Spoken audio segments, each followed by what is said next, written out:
And they go, that doesn't sound good. And I said, well, it could be good, it could be bad. I don't know. It should be just, bad it doesn't have to be, horrible just because something's different. But all I know is if anything's thrown at me, I'm throwing it right back. And the guy goes, well, I'm not throwing anything until I'm done drinking it. So I performed, and people actually, it was great. So they were quiet. Then there was an insurgence of people getting angry and actually screaming, and I just ignored them. I started videotaping just to be more annoying.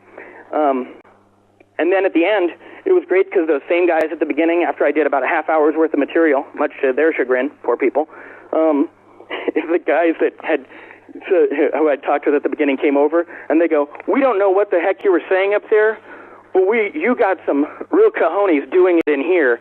Let's buy you a beer. All right. So it's a wide audience, and what I'm finding is it's wider than I'd done this kind of for me as an outlet, and I'm finding that it's a huge audience, and it's not just limited to esoteric material, and I am getting people's responses are, what's this, or you talk about this, or recommend a book, and I'm sure you've experienced some of this being public with this Thelema podcast. You start getting emails from people, wanting you to, explain things or do things. Mm-hmm.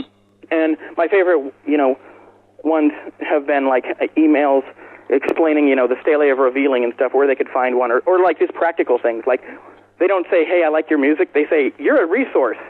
It seems to be pretty loud about it. So, and again, the demographic is pretty huge. I have, people in the older generation, 60 to 70 years old, who didn't catch the hip-hop vibe when it was being distributed. And they're just the same. They're going, wow, that's actually smart, because also rap has a stereotype attached to it. Mm-hmm. And a lot of my influences have come from, going outside of the stereotype, more politically minded, or saying something different, whether it's creative or, antagonizing. I had also done an adaptation of, I was approached by a contact in New York to do an adaptation of Titus Andronicus, a musical section from Titus Andronicus, and they said, they met a friend of mine and said, I'm looking for someone to translate Shakespeare into hip-hop. Now, do you know anyone? Very interesting. And my friend said, actually, I think I do know someone who could do that. And they called me and said, would you be interested in taking this one scene that's between the goth boys and whatnot, where they attack this woman, or they talk about attacking this woman, and they said they wanted it to be an aggressive kind of Beastie Boys-ish. Yeah, I know the scene. Hip-hop scene. So I adapted that, and I went, I think I can. Yeah, why couldn't I? I mean, one of my gigs here doing my metaphysical stuff is taking the Book of the Law or Magic and Theory and Practice and cramming it in there. So I went to the library, got a dictionary of just Shakespearean words and insults, Shakespearean insults. And from that, I created this piece that was played off Broadway.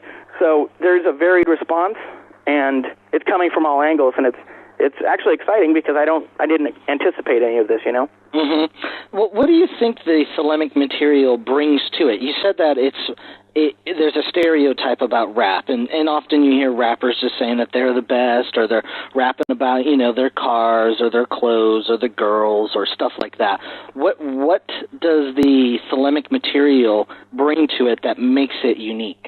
Number one, if I'm referencing, say, Crowley from Magic and Theory and Practice, he was educated. Some would say snobbishly so. But that's what I like about him. All of the stuff Thelema is very artistic, and every time I watch a Gnostic Mass, and then if I'm not concentrating on what's actually happening, and I realize and just watch it, the Gnostic Mass is a beautiful, artistic ritual, the way you see it. And people take it for granted or whatever. It's too much, some people would say it's too much like an Orthodox thing, but it's not. It has the way he had written it, and, ever turning about thee with annual and diurnal motion, that whole thing. Right. There is artistry, because Crowley was not only intelligent, educated, but he was an artist. And so it can't help but seep through all of Thelema, and then thereby, if I inject it into hip-hop or mix the two together, it's kind of like the beat makes you hungry for something, and then the intellectual material actually gives you a meal. Okay. Well, let's talk about your production company. What's the name of it? Star 156 Productions. And when did that get created? We created it this year, towards the beginning of this year, and basically it was made as a promotional vehicle to take not only, myself as, if we're going to call me a band, Okay. After all, Nine Inch Nails is one guy for the most part. So. Right. If we're going to call me a band, we're going to take a bunch of different bands that have different things to say and put them together. Now, it could be, or they could just be a good band. It depends. You just have to judge it on a case-by-case basis because, as I've learned, if you're too eclectic, some people don't want you, but others do. You just have to find where it's going to work. So the company was formed by myself and two other Thelemites, and we formed it so that we could promote music and art. One of the other founders of the company is heavily involved in the art scene here in Las Vegas and the bands, and he's a DJ as well, and very versatile and intelligent, and he has a real finger on the pulse of what's going on artistically within the community. So it's also kind of cool because we've got him out there doing this stuff, right? We've got myself, who's just kind of working in, and also artist in residence of sorts. And then we have the president of the company, who's the overall, business super mind that kind of brings the art and the eccentric music together in a fully marketable, packageable experience that takes Thelema out into the real world. And obviously it's Thelemic, star 156. Yeah, try explaining that on your business card when you're at general meeting. Now, what's this occult symbol? Right. So, it's not going to be for everyone. But again, Thelema's, as I say in the LJ, which I seem to be quoting a lot now, but Thelema's really about just, hitting the creative beach like a storm of troops, just like doing your true will. And it doesn't have to be, it can be anything you want it to be, but if on a Thelemic path, we should start looking more towards globalizing Thelema as opposed to, specializing or writing little things here and there, which do contribute. But overall, I think it was one of your earlier podcasts last year or so that Keith was talking about producing material in books and outflow of books and constantly creating and doing something different and not copying the same thing Crowley's done for a long time. And I think that that's really important to look at on a global Thelemic scale, Well, speaking of production, though, where's your CD? When's that coming out? My CD is coming out December. We haven't set the exact date yet. We know it's going to be towards the end of December. So it's great for the holidays and the New Year. What a way to start your new year with your Thelemic hip-hop CD, which is tentatively titled at this point, Diary of a Dope MC.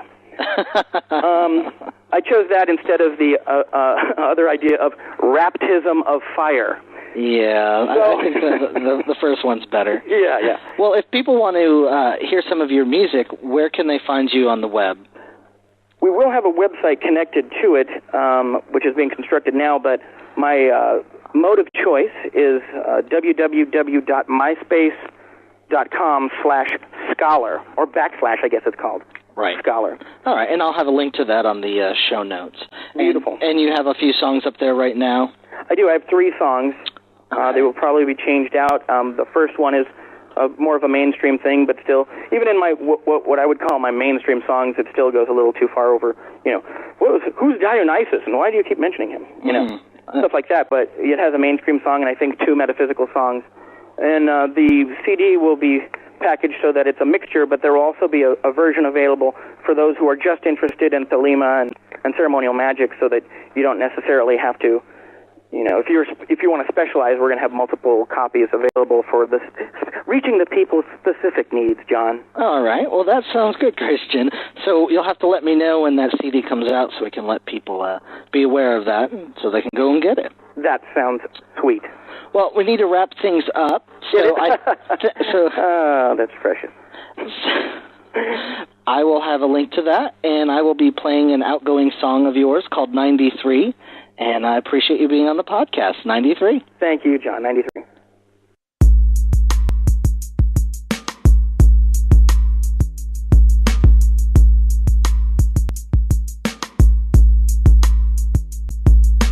Do what thou wilt shall be the whole of the law. Wrong or queen seated in the east underneath.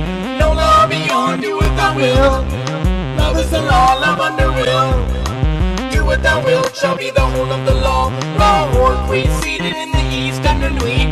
No without will. Love is the law, love under will.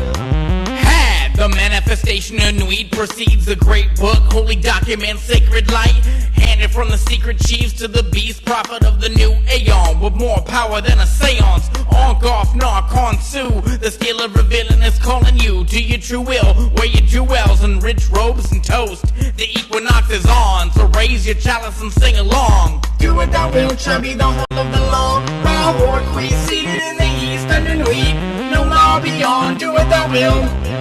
Love is the law, love under will. Do what thou wilt, shall be the whole of the law. Raw or queen seated in the east under Nuit, no law beyond. Do what thou wilt. Love is the law, love under will. I was lost, but I was saw. We needed freedom, defeated and feeling cheated in consciousness of sin. The prison we're in, slave god mentality, sacred brutality. The Pharisees of a fallacy propagate the hatred of self. Sacrifice till there's no self to sacrifice. New era. The word of sin is restriction. Rejoice, be free. Exceed, repeat with me. Do what thou wilt, shall be the whole of the law. Raw or queen seated in the east under Nuit, no law beyond. Do what thou wilt. Love is the law, love under will. Do what thou wilt, shall be the whole of the law. Raw or queen seated in the east under Nuit, no law beyond. Do what thou wilt. Love is the law, love under will. Brothers and sisters of earth, every man and every woman is a star. Book of the law, lift yourselves up. Put beneath your feet all fears. Let me hear the people cheer. Come forth, be free and joyous. Walk with us in light, life, love, and liberty. By the prophecy of Nuit and Hadid, wake from the sleep. Raw, seated in the east, eat, drink, work, live, play as you will. Think as you will. Rest, die, move, dwell, speak as you will, write as you will, draw, paint, carve, etch, mold, and build as you will, dress as you will, overall, love as you will, love under will. Do what thou wilt, shall be the whole of the law. Raw or queen seated in the east under Nuit, no law beyond. Do what thou wilt. Love is the law, love under will. Do what thou wilt, shall be the whole of the law. Raw or queen seated in the east under Nuit, no law beyond. Do what thou wilt. Love is the law, love under will.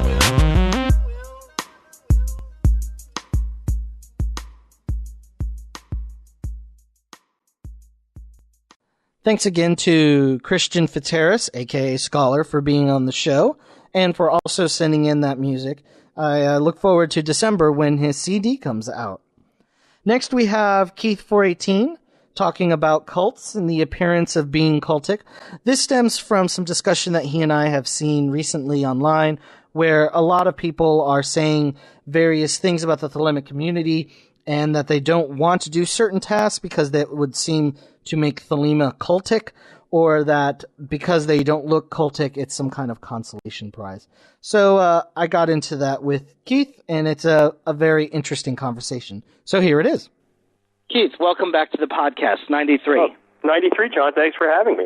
Recently, in some of the online discussions about Thelema and the Thelemic community, there have been numerous references that if the Thelemic community operates in a certain way or takes particular stances towards things, that it would be considered cultic or like a cult, in particular to the OTO. If it told members to do certain things, that it would be like a cult, and that this was taken as a bad thing. What are your thoughts about aspects of cultic nature? Well, I think that's a really interesting question, and I think we need to examine the whole idea of what a cult is and how to define it. I mean, most religious historians and people studying contemporary religions tend to shy away from using the word cult. It's a loaded expression. It has pejorative connotations, and it's very hard to define. Is the Catholic Church a cult? Are the Unification Church a cult? Is Scientology a cult? People tend to use the term cult when they really are talking about authoritative organization or a totalizing one, but it tends to sort of fall down towards marginal, smaller religious groups, and I think it's a pretty poor choice of words. I tend to shy away from using it, and I think, if you look at the writing that we tend to do on these kinds of subjects, when we examine it, use terms like sect or church rather than the word cult. Right. But I think the anxiety that people have about the Thelemic community being a cult or cultic groups within the Thelema community is really interesting. If you'll pardon me using that word.